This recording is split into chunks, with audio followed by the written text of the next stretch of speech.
So we're on a job site today where we've been working to regenerate soil after a massive construction project. So lots of soil has been disturbed and we are applying compost tea, nutrients, kelp, fish amino acid, and reseeding with native seeds, native grasses, and wildflowers. And you can see how dry this soil is, even though it's just been wet several times. If you scratch into it at all, it's still not absorbing moisture.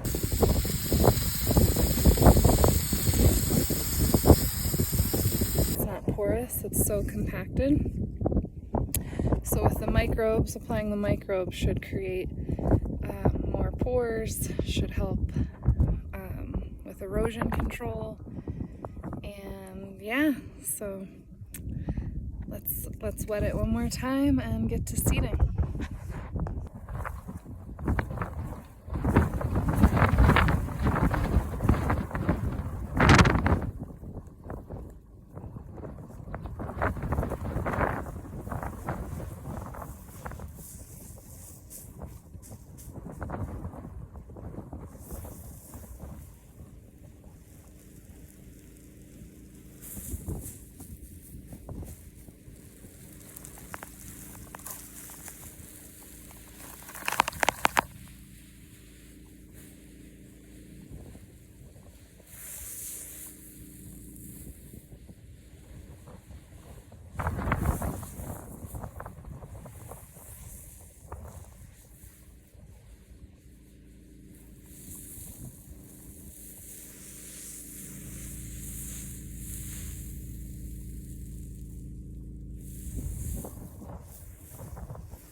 So some of the benefit to doing this is, one, you're reestablishing the microbial colonies that were disturbed during construction or during disturbance, whatever created the soil to lose its life, essentially. And so in putting microbes down in compost tea, organic matter, you're helping the soil regenerate. And one, you're not necessarily going to beat out all weeds. That's not the goal here. Weeds get a bad rap, but they're essentially successional plants. So after devastation or wildfires, things like that, you're going to have what we call weeds pop up first. They require the least amount of nutrients from the soil. They're not picky. They can break through compaction, and eventually they'll die, laying themselves upon the soil surface, creating organic matter, shade, things like that for the next succession of plants to come up. Eventually, things like shrubs and trees come up, but it takes a while. So in a case like this, you are not waiting 20 years for the soil to regenerate, and people don't want acres of weeds. And so by doing all of this, you kind of speed up the succession and make the soil a place that's habitable for native plants again. Whereas right now, this is not their ideal environment. And so the first thing that you're going to see is thistle, mostly.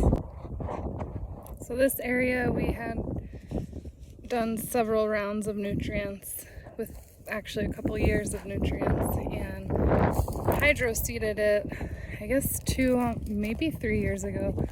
And so you can see, if I turn here, it is filled in with grasses. There's definitely been some weed pressure, which we mostly pulled by hand last year so that they don't get sprayed and all of the destroyed from pesticides. But from bare ground to lots of grasses. We have some lupin, yarrow coming up, and we'll see what comes up this year, because each year a new native plant germinates. And this did get temporary irrigation. Hopefully you can hear me over this wind. So if it gets no water, it's going to take a lot longer to germinate. That's just a fact. If you want a quicker turnover and less weed pressure, you're going to have to wait until the plants get established. Otherwise, you can basically expect all those successional plants, aka weeds, to show up to the party first and do their work. And, we are working with nature here, right? We are nature. And so working in a reciprocal relationship is the goal here. It is not to conquer nature. It is not to beat out nature. It is not to kill nature and eradicate nature's intelligence, which nature knows what it's doing. Nature knows best. So we do not look at weeds as a terrible thing, as they do get a bad rap. But think about the companies that have put that narrative out there. What are they profiting from? Now, it's not to say that, we should just let invasive species take over, but there are ways to manage it that mitigate the impact, whereas there's other ways, more conventional and excessively used ways, that are not helpful, and they leave a lasting effect, not just to the soil and the microbes and the Earth's microbiome, but ours as well. It affects waterways, fish, birds, pollinators, our gut. It's all connected, and we want to work with. All right, so hydro seeding is done on the berm. You can kind of see a grayish white instead of the brown dirt. With the seed, we mix a paper mulch with a tact in it to help hold everything down so the seed doesn't blow away in the wind or wash away. Microbes also help with that. So, bare soil loses water. Water will run right off of it, and the microbes help prevent that until there's vegetation. And something else that's worth mentioning is that's also weeds or successional plants help do is reduce dust and runoff and help control erosion. There's the butterfly. You can think of like the Dust Bowl times